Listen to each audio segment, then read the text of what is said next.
Hello everyone, I've got the War is Hell mutation for you, which has a description of chars ablaze, increased volcanic activity has made the planet even more hazardous than before. Keep your eyes on the enemy, and always remember, don't stand in the fire. So it has 3 mutations. The first one is Scorched Earth, which enemy units set the terrain on fire upon death. Lava Burst, which is lava periodically bursts from the ground at random locations and deals damage to player, air, and ground units. And Evasive Maneuvers, which is enemy units teleport a short distance away upon taking damage. And this is on the Void Thrashing Co-op Mission. So, probably the worst one out of these mutations is that Lava Burst, which the lava periodically bursts from the ground. So that destroys your units so fast. And as you can see, this is on Brutal difficulty. I'm just going to show you how I have my skills, or my mastery skill points allocated really quick here. I've got everything for Power Set 1 in Kerrigan Energy Regeneration, so it's got plus 19.5%. And then Power Set 2, I've got everything into Assimilation Aura Duration, so I have plus 6 seconds there. And then Power Set 3, I've got everything into Larva Spawn Rate, which is plus 24%. And I found, while playing as Kerrigan on this co-op mission, to make this mission very, very easy. I mean, there were a couple of difficult parts, but I didn't foresee us losing at any point while playing through this mission. As you can see, my ally is Borzan, and Phantom is also a level 50 mastery level. So that helps just by being at the same level or higher than I am while playing these two. The lower the level you are, the harder these are to do.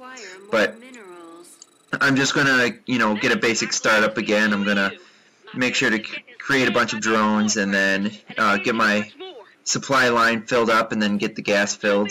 And then I'm going to try and, create some Zerglings to defend the first wave and then get my expansion going right away. But the real main thing that I'm going to be doing is, it's just really simple. If you're going to be playing as Kerrigan, just get a couple evolution chambers, get your spawning pool, and then that's about all you need. You might want to get a Hydralisk Den at some point. I started getting one, and I started getting some upgrades, but really, I didn't need to get one that badly. If you have problems with air, you can spawn a bunch of Hydralisks really quickly, and then take out those air units that are attacking your base. But I found Kerrigan pretty much should be able to take on all of the air units herself. And I just make sure to get all 4 of those Zergling upgrades at the spawning pool. And then I make sure to get all 3 upgrades for Kerrigan at the evolution chambers. And then make sure to get all 3 melee upgrades and armor upgrades, or carapace upgrades, from the evolution chambers for your Zerglings. And then, like I was saying, if you do happen to get or happen to use Hydralisks, then it would also be smart to get those ranged attack upgrades as well. But I wouldn't get those until after you get the melee and carapace upgrades for your Zerglings. Just because, the one upgrade for your Zerglings, you get that you're allowed to move faster. And then you've got another upgrade which increases their health points. And then another upgrade which, when they attack a unit, it takes away the armor of that unit for, I think, 5 to 10 seconds, a number around that area. And that's really important. You can take away the armor of an enemy unit. That's pretty huge, especially if Kerrigan's attacking at the same time. And then, of course, the other upgrade is the attack speed, which is increased by 25%. And then, as you can see right now, I just got the upgrade from the Evolution Chamber for Kerrigan, and that was to increase her, I believe it increases her starting energy, and then also increases her regeneration rate of that energy. And I already have the Mastery achievement, or not Mastery achievement, Mastery skill points, which already increase those, the energy regeneration. But as you can see, there are already lava, fire, whatever you want to call it, lava shooting up from the ground. And I'm going to have Kerrigan die quite a few times throughout this mission because I'm not paying attention. Every single time you look away and Kerrigan walks through one of those lava towers, I guess you can call them. Every time she walks through one of those, it pretty much kills her right away, just because it's so damaging. It doesn't have a really big area effect, but if your unit stands right on top of it or walks through it, it's probably going to die. The one good thing that you can look forward to is that those lava towers don't actually spawn on top of your hatcheries, especially in the main base. In your main base, you're going to be pretty safe.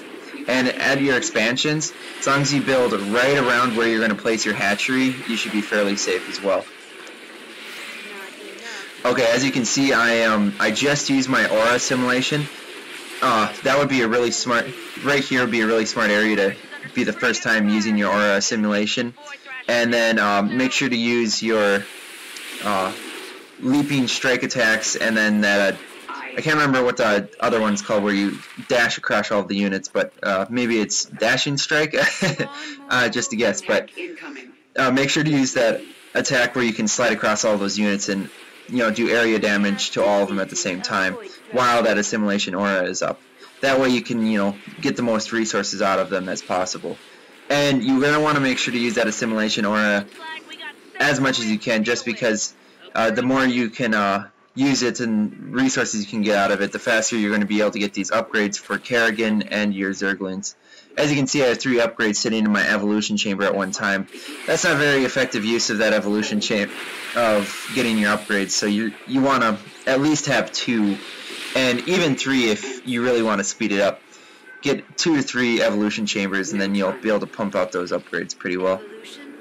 And as you can see, I think Kerrigan had over like 3/4 of, yeah, well, I say, at least 3/4 of her health, and then she just died there because she ran through one of those lava towers, because I wasn't paying attention. So you got to be really careful, and be careful with your drones too. Yeah, because if you just set a rally point for them to go straight to this hatchery, you might end up losing every single one from your main hatchery, or Nexus, or Command Center, depending on which race you're playing. But yeah, you got to be careful, just not to, got to pay attention with your units on this mutation. And this mutation is pretty darn easy because it's the Void Thrashing mission, co-op mission. But I did play with my friend after this, Abdino, if you didn't see our messages at the beginning, and we lost every single time we actually played this. So it really depends on who you're playing with and what commanders you're playing as. If just because my teammate was on top of things, and my teammate did really good. Honestly, my teammate did much better than I did this playthrough. But just because my teammate knew what he was doing, it really helped us to win this on my first time actually playing this co-op mutation.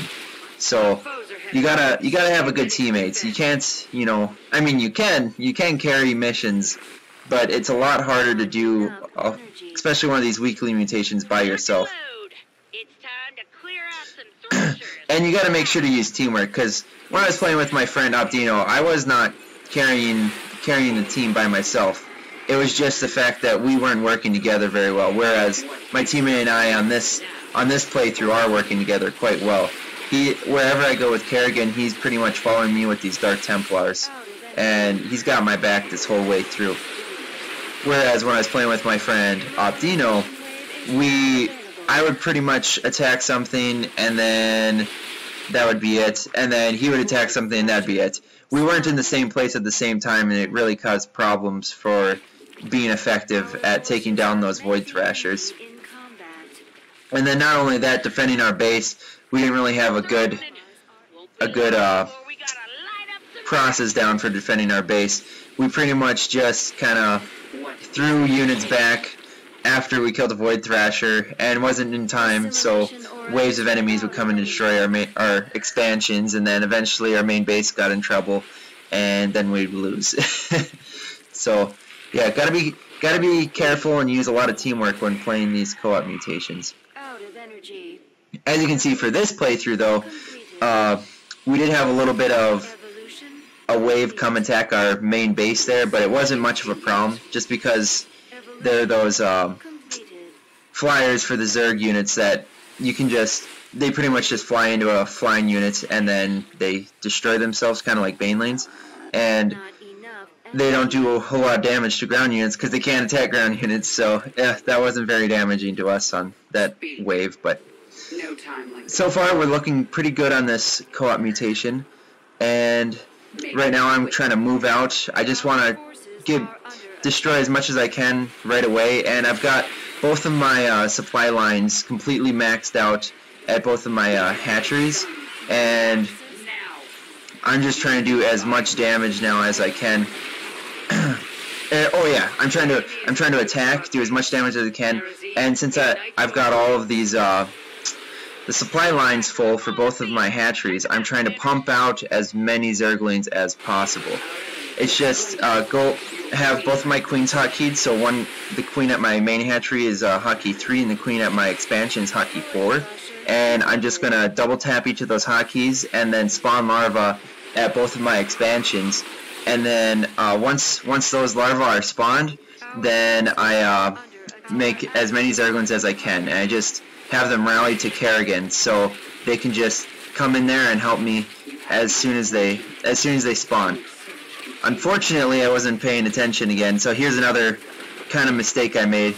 I wasn't paying attention, so I lost my expansion just to a couple Swarm House and then those Brutalists, which wasn't very nice of them.